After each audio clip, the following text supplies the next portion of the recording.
Hello students, it's Anuradha ma'am here. Welcome to my YouTube channel made concept easy. आज के video lecture में मैं नया चैप्टर स्टार्ट कर रही हूँ जिसका नाम है थेरेप्टिक अप्रोचेस। देखो, अब तक जितने भी चैप्टर्स मैंने एक्सप्लेन किए हैं, होपफुली आपने सारे वीडियो लेक्चर्स देख लिए होंगे, सारे चैप्टर्स आपको क्लियर हो गए होंगे।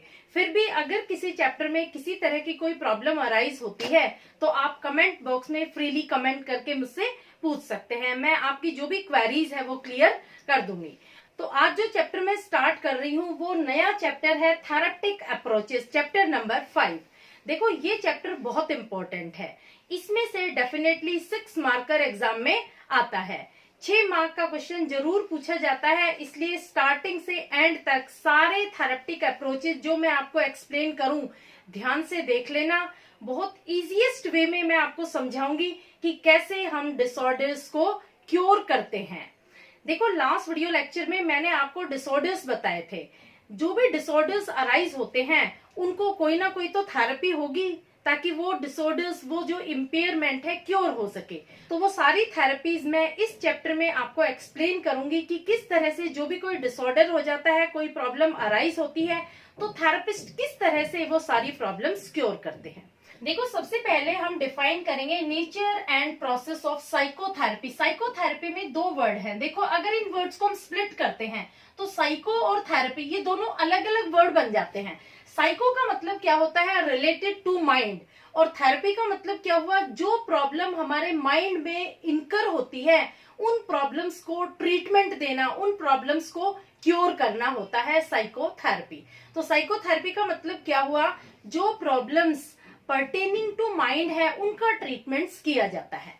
तो देखो, इसमें हम कैसे नेचर और प्रोसेस डिफाइन करेंगे। सबसे पहले आप लिखेंगे voluntary relationship between client and the therapist. Client कौन होता है? One seeking treatment. और थेरेपिस्ट होता है हु ट्रीट्स द क्लाइंट। देखो, मैं 2 वर्ड बोल रही हूँ, क्लाइंट और थेरेपिस्ट। क्लाइंट का मतलब क्या होता है? क्लाइंट का मतलब होता है जो पर्सन ट्रीटमेंट के लिए आया है, जिसको कोई किसी तरह का साइकोलॉजिकल इम्पेयरमेंट है, अपने इम्पेयरमेंट को क्योर करवाने के लिए वो थेरेपिस्ट के पास आया है। थेरेपिस्ट कौन होता है? थेरेपिस्ट वो पर्सन होता है जो साइकोलॉजिकल प्रॉब्लम्स को ट्रीट करता है।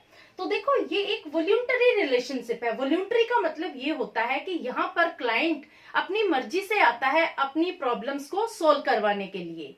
जो भी इम्पेयरमेंट है, उसे कोई भी साइकोलॉजिकल इम्पेयरमेंट है, उस साइकोलॉजिकल इम्पेयरमेंट को वो खुद अपनी मर्जी से आता है क्योर करवाने के लिए थेरेपिस्ट के पास। तो यहाँ पर किसी तरह का कोई फोर्स नहीं होता, किसी तरह की कोई बाइंडिंग नहीं होती है। यहाँ थेरेपिस्ट किसी को जबरदस्ती नहीं कहता है कि मैं आपके इम्पेयरमेंट को क्योर करूंगा।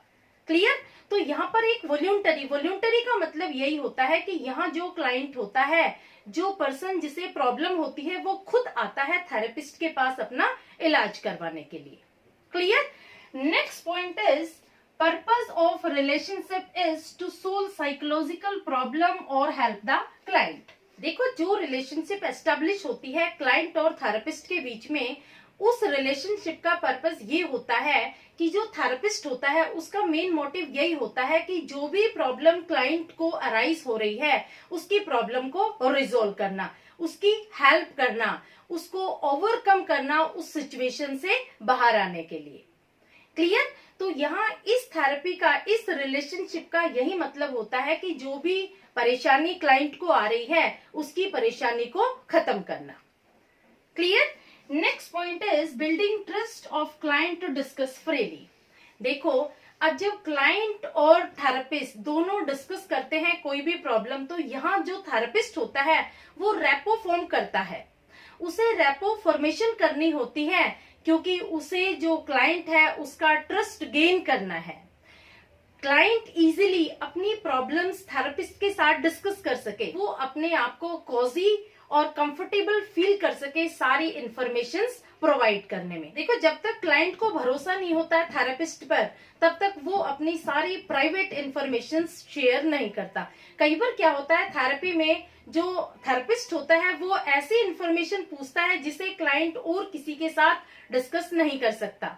तो यहाँ पर जब तक क्लाइंट को भरोसा नहीं है, जब तक वो अपने थेरेपिस्ट पर विश्वास नहीं करता, वो सारी इंफॉर्मेशन उसे प्रोवाइड नहीं करेगा। इसलिए थेरेपिस्ट को अपने क्लाइंट को विश्वास दिलाना होता है कि वो जो भी इंफॉर्मेशन दे रहा है उसकी प्राइवेसी मेंटेन की जाएगी, सारी इंफॉर्मेशन कॉन्फिडेंशियल रखी जाएंगी। तो यहाँ पर रेपो फॉर्मेशन बहुत इंपॉर्टेंट है, क्योंकि रेपो फॉर्मेशन से ही वो सारी इंफॉर्मेशन फ्रीली प्रोवाइड करेगा अपने थेरेपिस्ट को। क्लियर? अब देखो, ये जो रिलेशनशिप एस्टेब्लिश होती है क्लाइंट और थेरेपिस्ट के बीच में, इसका मेन एम क्या होता है?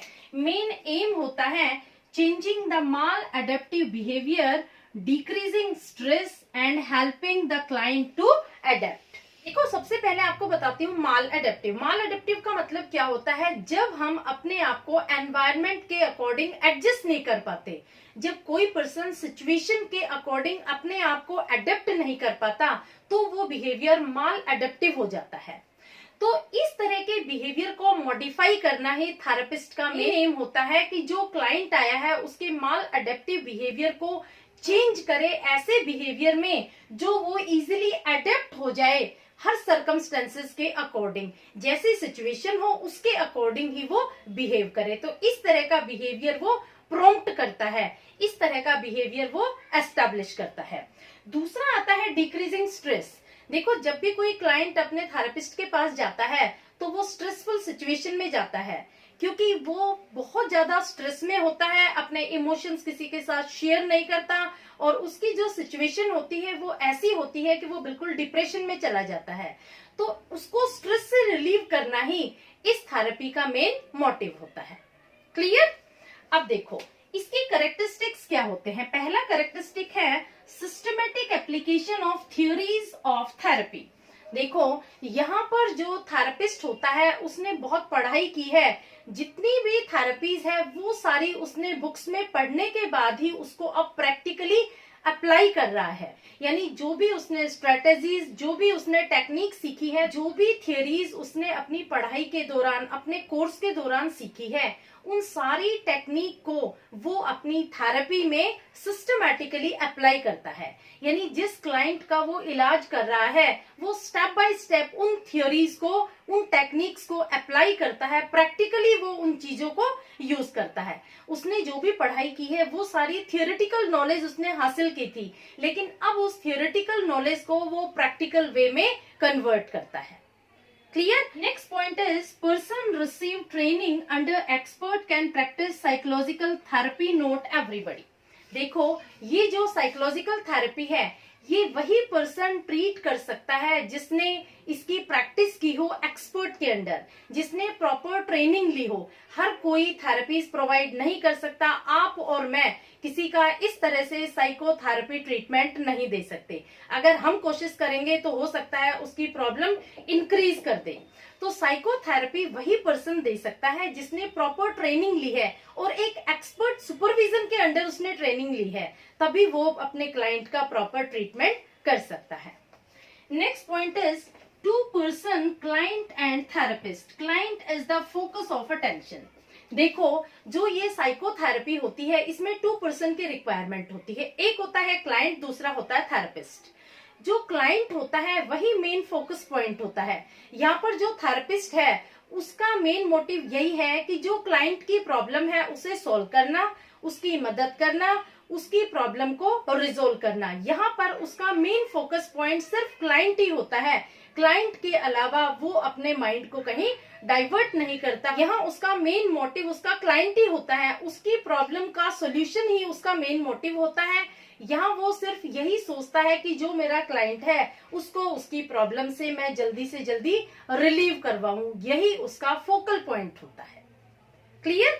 अब देखो, इसका रिजल्ट क्या होगा। रिजल्ट होता है confidential relationship, interpersonal and dynamic. जब क्लाइंट अपने थेरेपिस्ट के साथ फ्रीली अपनी इंफॉर्मेशन शेयर करता है तो उसका रिजल्ट क्या होता है, एक कॉन्फिडेंशियल रिलेशनशिप डेवलप होती है। देखो, जब हम नॉर्मली किसी से बातें करते हैं तो हमारे अंदर एक फ्रेंडशिप डेवलप हो जाती है, लेकिन जब क्लाइंट और थेरेपिस्ट दोनों एक दूसरे से बातें कर रहे हैं तो उनके दोनों के बीच में ऐसी रिलेशनशिप डेवलप होगी जो कॉन्फिडेंशियल होगी, क्योंकि यहाँ पर जो भी इंफॉर्मेशन प्रोवाइड कर रहा है क्लाइंट अपने थेरेपिस्ट को, वो सारी चीजें कॉन्फिडेंशियल रखी जाएगी थेरेपिस्ट के द्वारा। थेरेपिस्ट जो होता है वो प्राइवेसी मेंटेन करता है, उसकी इंफॉर्मेशन को वो किसी के सामने डिस्क्लोज नहीं करता, उसकी इंफॉर्मेशन को किसी भी दूसरे क्लाइंट के सामने वो बताता नहीं है कि उसने क्या रिवील किया था। तो इससे उनके इंटरपर्सनल रिलेशंस डेवलप होते हैं। और डायनेमिक में क्या होगा कि जो भी उसकी प्रॉब्लम होती है वो रिजोल्व हो जाती है, यानी रिजल्ट पॉजिटिव आता है। क्लियर? अब देखो इसके मेन गोल और एम क्या होते हैं वो मैं आपको एक्सप्लेन कर रही हूं। पहला है reinforcing clients resolve for betterment. देखो ये जो थेरेपी होती है इसका मेन एम होता है क्लाइंट को रेनफोर्स करना। अब रेनफोर्समेंट दोनों हो सकते हैं, पॉजिटिव और नेगेटिव। पॉजिटिव जैसे सपोज क्लाइंट पेसिमिस्टिक हो गया है, उसका नेगेटिव एटीट्यूड हो गया है, तो उसके एटीट्यूड को चेंज करना, उसको ऑप्टिमिस्टिक बनाना। दूसरा है नेगेटिव रेनफोर्समेंट। सपोज क्लाइंट एक चेन स्मोकर है, तो उसका नेगेटिव रेनफोर्समेंट उसके लिए फायदेमंद रहेगा, उसको बताना कि इसके नेगेटिव इफेक्ट्स होते हैं स्मोकिंग के, आपको स्मोकिंग नहीं करनी चाहिए क्योंकि ये इंजूरियस टू हेल्थ है। तो वो एज पर रिक्वायरमेंट अपने क्लाइंट को रेनफोर्समेंट करता है। कौन सा रेनफोर्समेंट उसे देना है वो डिपेंड करता है सिचुएशन पर, उसको पॉजिटिव रेनफोर्समेंट देना है या फिर नेगेटिव, लेकिन वो अपने क्लाइंट की प्रॉब्लम को रिजोल्व करता है उसके बेटरमेंट के लिए। दूसरा पॉइंट आता है लेसनिंग इमोशनल प्रेशर। देखो इमोशनली प्रेशर में क्या आएगा कि यूजुअली जो क्लाइंट होता है अपने थेरेपिस्ट के पास जब जाता है, जब वो इमोशनली बर्डन होता है, वो अपने इमोशंस किसी के साथ शेयर नहीं करता। उसको डर होता है कि कहीं मेरी इंफॉर्मेशन से मुझे कोई ब्लैकमेल तो नहीं करेगा, तो वो अपने व्यूज किसी के साथ भी शेयर नहीं कर पाते क्योंकि उनका किसी पर कोई फेथ नहीं होता है। वो अपनी प्रॉब्लम से रिलीव होने के लिए साइकोथेरेपिस्ट के पास जाते हैं और अपने जितने भी इमोशंस होते हैं वो सारे साइकोथेरेपिस्ट पर ट्रांसफर कर देते हैं और वो बड़ा लाइट फील करते हैं। Clear? Next point is positive growth.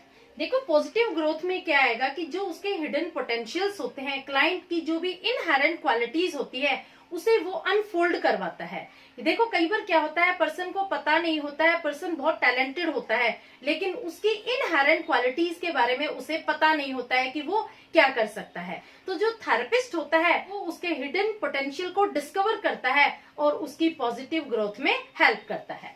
Next point is modifying habits. तो मॉडिफाइंग हैबिट में क्या आएगा, कई बार क्या होता है जो क्लाइंट होता है वो गलत संगत में पड़ जाता है, वो ऐसी हैबिट डेवलप कर लेता है जो उसके लिए हार्मफुल है, उसकी फैमिली के लिए भी हार्मफुल है। जैसे वो ड्रग एडिक्ट बन जाता है, वो चेन स्मोकर बन जाता है, वो ड्रंकर्ड बन जाता है। तो इस तरह की हैबिट को चेंज करने के लिए साइकोथेरेपी के द्वारा साइकोथेरेपिस्ट उसकी हेल्प करता है।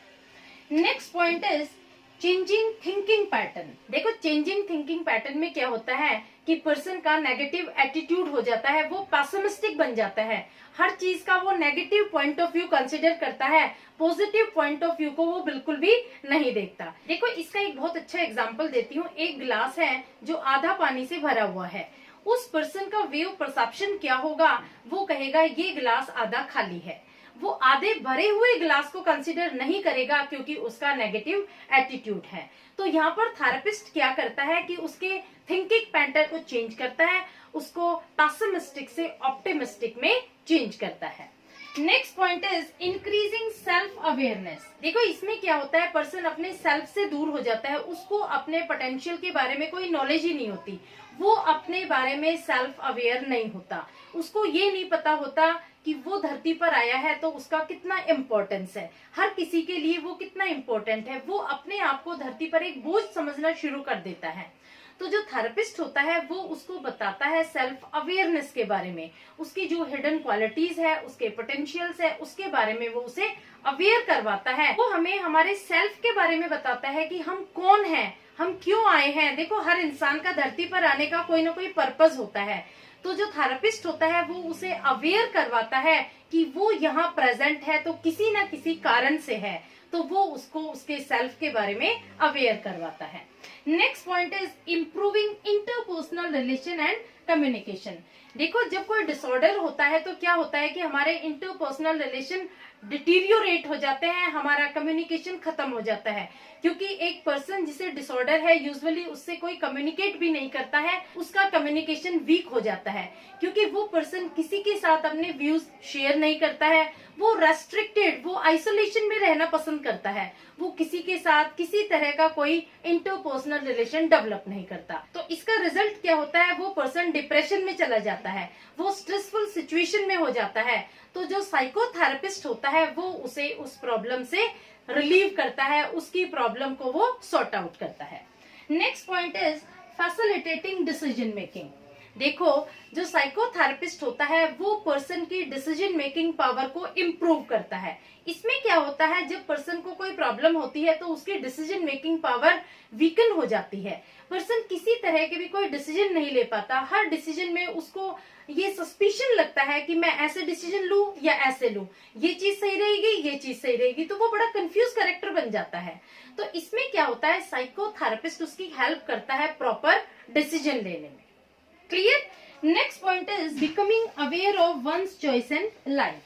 देखो, इसमें क्या होता है कि जो साइकोथेरेपिस्ट होता है वो अपने क्लाइंट की हेल्प करता है कि जो उसकी खुद की चॉइस है उसे वो प्रेफरेंस दे, ना कि दूसरों की चॉइस को। यूजुअली क्या होता है कि लोग वो काम करते हैं जो दूसरों को पसंद होते हैं, लेकिन साइकोथेरेपिस्ट क्लाइंट की हेल्प करता है कि उसे वो चीज चूज करनी चाहिए जो उसकी खुद की पसंद की है।